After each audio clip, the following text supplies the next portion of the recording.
Hello friends, welcome to my YouTube channel quant edge research.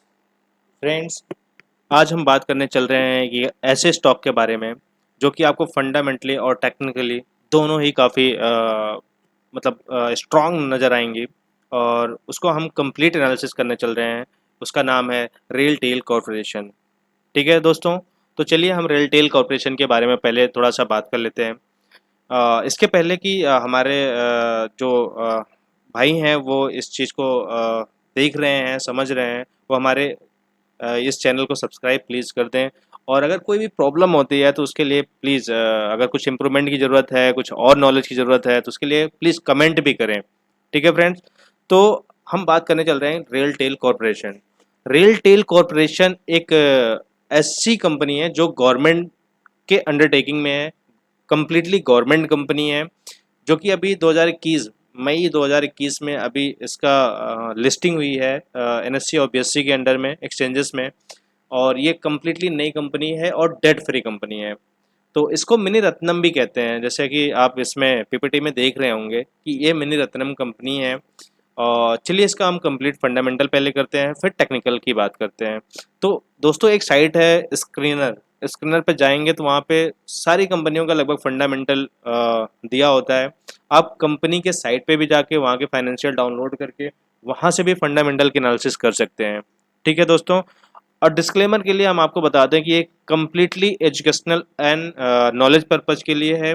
यहाँ से दी गई कोई भी जानकारी लेने से पहले आप अपने एडवाइज़र से ज़रूर सलाह लें। ठीक है दोस्तों, तो चलिए हम आपको सीधा ले चलते हैं फंडामेंटल पे। ये है रेलटेल कॉरपोरेशन। ठीक है फ्रेंड्स, इसकी मार्केट कैप कितनी है? मार्केट कैप 5366 करोड़ है। ठीक है, मार्केट कैप निकलता कैसे है? मार्केट कैप ये होता है कि टोटल नंबर ऑफ शेयर्स जो आउटस्टैंडिंग शेयर्स होते हैं और वो करंट मार्केट प्राइस जो, जैसे total number of share suppose 100 crore है और ये 167 का एक प्राइस है, तो दोनों का अगर मल्टीप्लिकेशन कर देंगे तो वो आपका मार्केट कैप निकाल देगा। ठीक है, the multiplication of current market price and total number of outstanding shares is equal to market cap. ठीक है, स्टॉक पी क्या होता है? Price to earning ratio. ठीक है, प्राइस टू अर्निंग रेशियो मतलब पर प्राइस पे आपकी अर्निंग की कैपेसिटी क्या हो सकती है। ठीक है, कितना हो सकता है? जितना ज़्यादा पी लो होगा उतना ज़्यादा प्रॉफिट की प्रोबेबिलिटी ज़्यादा होती है। ठीक है, यानी वो कंपनी उतना ही ज़्यादा प्रॉफिट कर रही है। ठीक है, अभी इसकी बुक वैल्यू 51.4 है। ठीक है, डिविडेंड यील्ड अप्रॉक्सीमेटली मतलब 1% मान सकते हैं, 0.90 है। आरओसी मतलब इसके कैपिटल पे, मतलब जो कंपनी का कैपिटल है उस पे कितना परसेंट का रिटर्न दे रही है कंपनी, मतलब 16.3% का रिटर्न दे रही है। ये अपनी इक्विटी पे भी 12% का रिटर्न देती है और इसका फेस वैल्यू भी 10 रुपये है। तो अभी नई कंपनी है। इसके थोड़ा सा हम फंडामेंटल के बारे में बात करेंगे, फिर उसके बाद इसके बिजनेस के ऑब्जेक्टिव के बारे में बात करेंगे, फिर इसके कीज पॉइंट के बारे में बात करेंगे। धीरे धीरे हम सारी चीज़ों के बारे में बात करेंगे फ्रेंड्स। तो आप इसको प्रॉपर और कंप्लीट वीडियो देखेंगे तो आपको ये कंप्लीट एनालिसिस समझ में आएगा, क्योंकि हम फंडामेंटल के बाद हम टेक्निकल पे भी बात करेंगे। ठीक है, तो पहले हम फंडामेंटल पे बात करते हैं। कंपनी अभी जहाँ से आई थी, जहाँ पे लिस्ट हुई थी लगभग 160-65 के आसपास, लगभग वहीं आसपास अभी है। ठीक है, तो देखिए ये कंपनी, ये पॉइंट नोट करने वाली बात है, कंपनी ये ऑलमोस्ट डेट फ्री है और 37.3% का हेल्दी डिविडेंड भी प्रोवाइड करती है। ठीक है, और इसमें 12.2% का लास्ट 3 ईयर में रिटर्न आया है, जो कि अभी इसके बहुत बड़े बड़े प्रोजेक्ट मिले हैं तो ये रिटर्न इक्विटी के बढ़ सकते हैं, क्योंकि ये शेयर की वैल्यू बढ़ेगी तो ऑटोमेटिक रिटर्न बढ़ जाएंगे। हाँ, इसमें डेटर डेज 195 डेज के हैं। तो भाई रेलवे कंपनी है, एक दिन में कोई प्रोजेक्ट नहीं कंप्लीट करती है, इसके प्रोजेक्ट कंप्लीट होने में 1 2 3 3 साल लग जाते हैं। फिर भी ये अपने आप को इम्प्रूव कर रही है। ठीक है, तो इसमें कोई बड़ी बात नहीं है, कोई बहुत ज़्यादा निगेटिविटी ऐसा दिखा नहीं है। ठीक है, अब इसके क्वार्टर टू क्वार्टर देखेंगे तो लगभग 390 2020 में 393 से लेके 704 तक की इसकी सेल्स ग्रोथ हुई है। यानी आप देख रहे होंगे क्वार्टर टू क्वार्टर कहीं ना कहीं ये सेल्स को ग्रो कर ही रही है। ठीक है, प्रॉफिट में भी काफ़ी अच्छी ग्रो हो रही है। ठीक है, अगर इसके ईयरली बेसिस पे हम अगर बात करें, मार्च टू मार्च जो भी हम कैलकुलेशन होता है हमारे फाइनेंशियल ईयर का, तो ये 2014 से लेके लगभग ये 4 to 5 टाइम्स मतलब ये ग्रो कर चुकी है कंपनी, सेल्स कर रही है, काफ़ी अच्छी सेल्स कर रही है, इसको कॉन्ट्रैक्ट काफ़ी अच्छे अच्छे मिल रहे हैं, ठीक है। और प्रॉफिट तो आ ही रहा है कंटिन्यू। इसके एक साल का जो CAGR है वो 77% है। CAGR मतलब कैपिटल एनुअल ग्रोथ रेट होता है, ठीक है। ये बेसिकली इंटरेस्ट पे इंटरेस्ट जो प्रोवाइड करता है, वो वो आपका मतलब छोटे से अमाउंट का भी बहुत बड़ा अमाउंट बना देती है CAGR। कभी आप SIP करके देखिए म्यूचुअल फंड में। जैसे लोग कहते हैं कि हमने FD कर दिया है, 7 साल में हमारे डबल हो जाएंगे, तो वो 7 साल में डबल CAGR के थ्रू होते हैं, वो आपके फंड के थ्रू नहीं होते। वो क्या होता है कि आपका फंड जब डिपॉजिट होता है तो कहीं ना कहीं इंटरेस्ट पे इंटरेस्ट मिलते मिलते वो आपका पैसा डबल हो जाता है।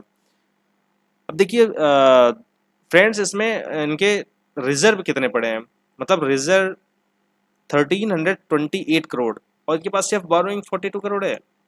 मतलब एक तरीके से मानो कि ना के बराबर है डेट, मतलब डेट फ्री कम्प्लीटली कंपनी है, जहाँ पे इसने 40,000 का इन्वेस्टमेंट भी कर दिया है। Sorry sorry sorry sorry 40 crore का इन्वेस्टमेंट किया है, ठीक है। अब इसमें देखिए इनका जो 205 था, 161 था, 195 था, तो इनके पास प्रोजेक्ट बड़े बड़े होते हैं, तो डेटा डेज में इतने थोड़े बहुत टाइम तो लग जाते हैं। एक दिन में कोई भी रेलवे का ऐसा कोई प्रोजेक्ट नहीं है जो कंप्लीट हो जाए, ठीक है। तो रेलवे है, और पूरे इंडिया में आप अभी मोदी जी के पहले अगर आप बात करेंगे तो इनका रेलवे का अलग से बजट भी आता था। एक इकोनॉमी GDP का बजट अलग आता था फाइनेंशियल ईयर का, और एक रेलवे का अलग से बजट आता था। अभी भी मतलब आता है, बट एक ही बजट में दोनों को इंक्लूड कर दिया गया है। तो हमारे इंडिया में सबसे बड़ा जो बिजनेस का स्रोत है इंडिया का, वो रेलवे है, ठीक है। अब इसमें देखिए प्रमोटर होल्डिंग में ऐसा कोई निगेटिविटी सीन नहीं आ रही है कि आपको कुछ प्रॉब्लम्स दिखे। 72%, 72.84% के आसपास जो है वो गवर्नमेंट के अंडर में है, जिसको हम प्रेसिडेंट ऑफ इंडिया के रूप में जानते हैं, जो इंडिया के सर्वोच्च नागरिक होते हैं। जो भी गवर्नमेंट कंपनियां होती हैं मोस्टली उन्हीं के अंडर में सारी मतलब शेयर्स होल्डिंग होती है, ठीक है। और पब्लिक की बात करें तो पब्लिक में भी मतलब 23% है, तो बहुत ज़्यादा प्रॉब्लम की बात नहीं है, ठीक है। और ये गवर्नमेंट कंपनी है, गवर्नमेंट कंपनी में पॉलिसीज आती जाती रहती हैं, तो इसलिए आपको इक्विटी का रिटर्न बहुत अच्छा नहीं दिख रहा है, लेकिन इनमें चांसेस बहुत ज़्यादा हैं कि मतलब अर्निंग के। क्यों? क्योंकि ये कंपनी जल्दी ख़त्म नहीं होगी, बर्बाद नहीं होगी, कल का डूबने वाली मतलब ऐसा कोई चांस नहीं है, ठीक है। कल का कोई जैसे प्राइवेट कंपनी होती है, कल का कोई उनके ऊपर न्यूज़ आ गया और वो कंपनी ख़त्म हो गई, तो ऐसा कोई चांस नहीं है। कंपनी गवर्नमेंट है, कहीं ना कहीं कंपनी को बचाने की कोशिश करेगी, उसको प्राइवेटाइजेशन करने की कोशिश करेगी, कहीं ना कहीं मतलब इतना आसान नहीं है कंपनी का डूबना। और रेल टेल के पास तो ऐसा सब बिजनेस है कि जो आप देख के मतलब आपका इन्वेस्टमेंट करने का एक्साइटमेंट बढ़ जाएगा। कंपनी 2000 में इनकॉर्पोरेट हुई थी, मतलब बनी थी, बनाई गई थी। ये जो इसका जो मोटिव है, जो इसका उद्देश्य है काम करने का, वो है नेशन वाइड ब्रॉडबैंड और VPN virtual private network services provide करने की, टेलीकॉम सर्विसेज देने की, मल्टीमीडिया नेटवर्क, और ट्रेन के जो कंट्रोलर होते हैं, कंट्रोल ऑपरेशन सेफ्टी होती है। जैसे अभी देखिए बीच में कुछ ट्रेन थी जो आपस में कोलैप्स कर गई हैं, तो उनके मॉडर्नाइजेशन के बारे में भी मतलब ये काफ़ी वर्क कर रही है, जिसको इसको कॉन्ट्रैक्ट भी मिला है। इसको टोटल कॉन्ट्रैक्ट लगभग 5,800 करोड़ के आसपास है, ठीक है। और इसका जो नेटवर्किंग है लगभग 6,000 स्टेशनों पर है पूरे इंडिया में, मतलब कवर करती है, मतलब मैक्सिमम जो है मेजर सिटीज़ को रेल टेल ही मतलब कवर कर रही है। और सबसे बड़ी बात यह है, इसको मिनी रत्ना के रूप से भी जाना जाता है, ठीक है, पब्लिक सेक्टर इंटरप्राइजेस के रूप में, ठीक है। और इसकी ऑब्जेक्टिव अगर हम देखें तो इसका ऑब्जेक्टिव क्या है कि कम्प्लीटली ये डेट फ्री कंपनी है, ठीक है। और इसका सर्विस देखें, सर्विस हम टेली प्रेजेंस है, जो कि वीडियो कॉन्फ्रेंसिंग में या फेस टू फेस मीटिंग में, बहुत सारी चीज़ों में जो हम वर्चुअल रूप से करते हैं मीटिंग्स, उसमें ये काफ़ी ज़्यादा मतलब एक तरीके से इसका इम्पोर्टेंट रोल है, जिसको हम फुल हाई डेफिनेशन HD, आप शॉर्ट फॉर्म जानते होंगे, HD वीडियो, 4K वीडियो, तो उसमें जो प्रोवाइड करती है सर्विसेज मतलब नेटवर्किंग रेलवे के लिए बेसिकली, ठीक है। अच्छा, इसका खुद का एक डेटा सेंटर भी है, जो एक मतलब इसका खुद का एक डेटा सेंटर है जो सिकंदराबाद एंड गुड़गांव में लोकेट करती है, ठीक है। और रिटेल ब्रॉडबैंड पे काम करने वाली है कंपनी, ठीक है। मतलब शुरुआत करने की कोशिश मतलब इसका जारी है। लीज्ड लाइन सर्विसेज है, जैसे वीपीएन के बारे में हमने बताया था, virtual private network services, internet lease based line internet भी प्रोवाइड करेगी, rack and space colocation services, tower colocation services, ठीक है। अच्छा, इनके पास पूरा जो है 67,950 किलोमीटर के आसपास जो रेलवे ट्रैक है उस पे ये काम कर रहे हैं। मतलब 7,300 प्लस स्टेशन पे इनकी जो नेटवर्किंग है पूरे इंडिया में, पैन इंडिया में, वो मतलब काफ़ी मतलब अच्छा है एक तरीके से अगर हम माने तो, कि मतलब पूरे इंडिया में जो पूरा रेलवे है कम्प्लीटली उसको कवर कर रही है। ऐसा नहीं है कोई और टेलीकॉम कंपनियां आ रही हैं और वो कवर कर रही हैं, ऐसा नहीं है। अच्छा, दूसरी बात यह है कि ये टेलीकॉम सर्विसेज में 67% का रेवेन्यू गेन करती है, और जो इसके प्रोजेक्ट चल रहे हैं, जो भी फंड फंसे हुए हैं जिसमें डेटा डेज ज़्यादा आ रहा है, उसमें सिर्फ अभी 33% ही है। जो इसका मेन बिजनेस है 67% टेलीकॉम से, वो इसका आ ही रहा है कंटिन्यू, ठीक है। और बाइफरकेट किया गया है इसको बाद में, एनएलडी सर्विसेज में 31%, आईएसपी ये मतलब सर्विसेज हैं रेलवेज़ के 23%, IP1 सर्विसेज में 14%, रेलवे प्रोजेक्ट वर्क में 6%, अदर प्रोजेक्ट में 27%, ठीक है। तो इसके कुछ प्रोजेक्ट्स हैं जैसे नेशनल ऑप्टिकल फाइबर नेटवर्क, ठीक है, telecom and IT services related project, enterprises specific IT and ITES project, ठीक है। और इसके पास अगर आप देखें एक हेल्दी ऑर्डर बुक भी है, जैसे मैंने आपको पहले बताया 5,800 करोड़ के आसपास इसके पास एक अब सोचिए 5,008 करोड़ के आसपास इसके पास ऑर्डर है, जो कि इसकी पूरी मार्केट कैप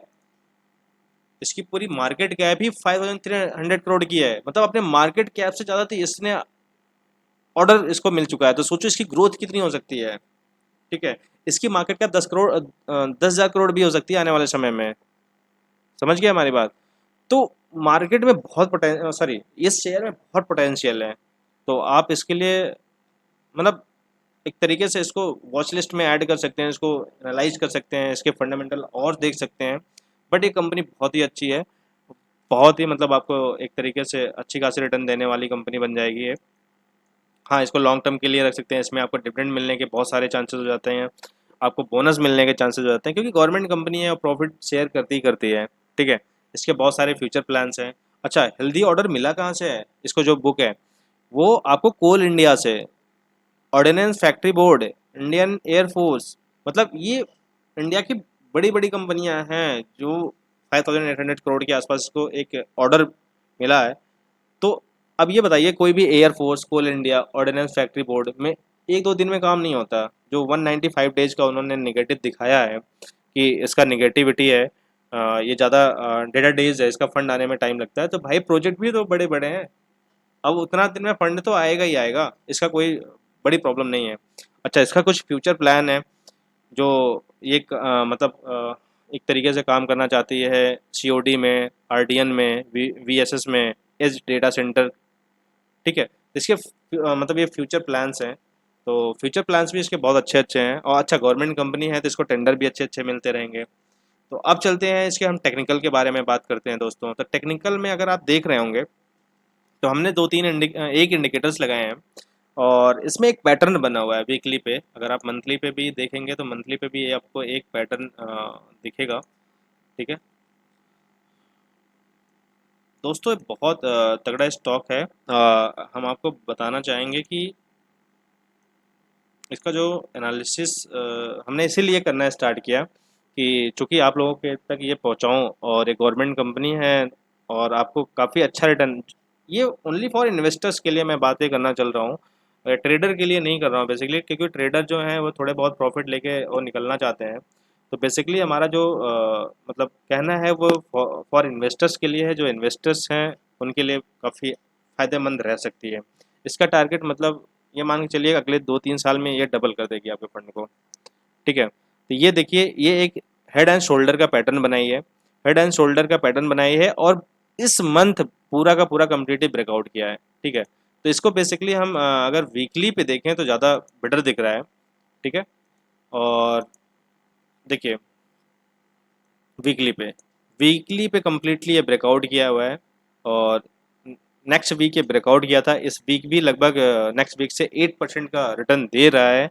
और यहाँ पे एक हमें मतलब ADX में एक स्ट्रेंथ नज़र आ रही है जो 25 के ऊपर है।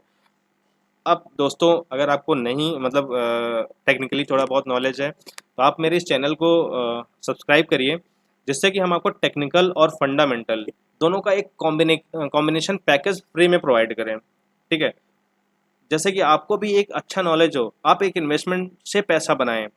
ज़रूरी नहीं है कि एक स्टॉक लिया मैंने 20 साल के लिए छोड़ दिया, उस पे नहीं, आपको कंप्लीट एनालिसिस होनी चाहिए। देखिए कोई भी बिजनेस करते हैं, स्टॉक भी it's a type of business, not a मतलब एज अ गैम्बलिंग। ठीक है, ये भी एक बिजनेस है, इसमें भी पैसा लगाया जाता है। हाँ, ये लोगों को लगता है हमारा लॉस हो गया, ये गैम्बलिंग है। नहीं, गैम्बलिंग नहीं है। अगर आप कंप्लीट एनालिसिस के साथ काम करेंगे, सारी चीज़ें अगर आपके फेवर में है तो आपका पैसा बनेगा। वही आप बिजनेस में भी करते हैं, सारी चीज़ें अगर आपके फेवर में होती हैं तो पैसा बनता है, नहीं होती हैं तो आप बिजनेस में भी लॉस करते हैं। बहुत बड़े बड़े लॉस होते हैं बिजनेस में, ऐसा नहीं है कि बिजनेस में लॉस नहीं होता। तो ये भी एक बिजनेस का तरीके ट्रीट करें। ठीक है, हम आपको मतलब टेक्निकली और फंडामेंटली स्ट्रांग तो करेंगे ही करेंगे। आपको ऑप्शन में भी बहुत सारी चीज़ें ऐसा हम बता देंगे कि आप उससे भी मतलब एक रेगुलर इनकम कैसे कर सकते हैं मार्केट में। ठीक है, रेगुलर इनकम जैसे आप स्टॉक को इन्वेस्ट करिए, स्टॉक को इन्वेस्टमेंट करने के बाद वहाँ पे प्लेस करके वहाँ से मार्जिन लेके ऑप्शन में धीरे धीरे करके आप कैसे एक अच्छा पोर्टफोलियो बना सकते हैं, उस पर हम डिस्कस करेंगे। तो फ्रेंड्स, ये टेक्निकली हेड एंड शोल्डर का एक पैटर्न बनाया है, और ये हेड एंड शोल्डर का पैटर्न आप जानते ही हैं। और आप थोड़ा सा एडीएक्स के बारे में आप मुझे कमेंट करके बताइए कि किसको किसको एडीएक्स आता है। अगर आपको कन्फ्यूजन होगा एडीएक्स के बारे में तो हम इसमें एक कंप्लीट वीडियो लेके आएंगे एडीएक्स के बारे में ही, कि एडीएक्स से हम कैसे स्टॉक का एनालिसिस करते हैं। वैसे हम थोड़ा सा बेसिक बात कर लेते हैं, बेसिक चर्चा कर लेते हैं। जब भी एडीएक्स 20 के ऊपर हो, 20 से 25 के बीच में होगा, तो मार्केट में मतलब बहुत ज़्यादा मोमेंटम आने के चांसेस कम होंगे। ठीक है, और जैसे ही 25 के ऊपर जाएगा, जैसे देखिए यहाँ पे 25 के ऊपर गया, मार्केट में एक अच्छा खासा मोमेंट आया। ठीक है, तो अभी भी देखिए ये 25 के ऊपर है, 34 के आसपास है। ठीक है, तो 25 के ऊपर है एडीएक्स। ठीक है, तो यहाँ पे एक मतलब अच्छा पोटेंशियल आने की संभावनाएं हैं रेल टेल कॉर्पोरेशन में। ठीक है, तो एडीएक्स आप लोग कमेंट करके प्लीज़ बताएं कि एडीएक्स पे हम एक वीडियो बनाएं या ना बनाएं। अगर आप लोगों को समझ नहीं आता है तो हम जरूर एक वीडियो लेके आएंगे एडीएक्स पे ही। अब देखिए यहाँ पे वॉल्यूम कैसे यहाँ पे इंक्रीज हो रहा है। ठीक है, अभी इसका मतलब जो रिसेंट का टारगेट है वो 215 से 20 के आसपास है। ठीक है, यहाँ से भी जा सकता है, बट लॉन्ग टर्म के लिए बहुत ही बेहतरीन स्टॉक है ये। तो दोस्तों, थैंक यू सो मच आपको हमारा इस वीडियो को देखने के लिए। अच्छा, लाइक और सब्सक्राइब करते जाइएगा, क्योंकि हम जल्द से जल्द और बहुत सारे वीडियो बनाएं आपके लिए, और आपके लिए फंडामेंटली और टेक्निकली तो लाएंगे ही, और आपके लिए ऑप्शंस के भी बहुत सारे ऐसे मेथड स्ट्रेटजीज ले आएंगे जिससे आप एक रेगुलर इनकम कर सकते हैं। Thank you so much.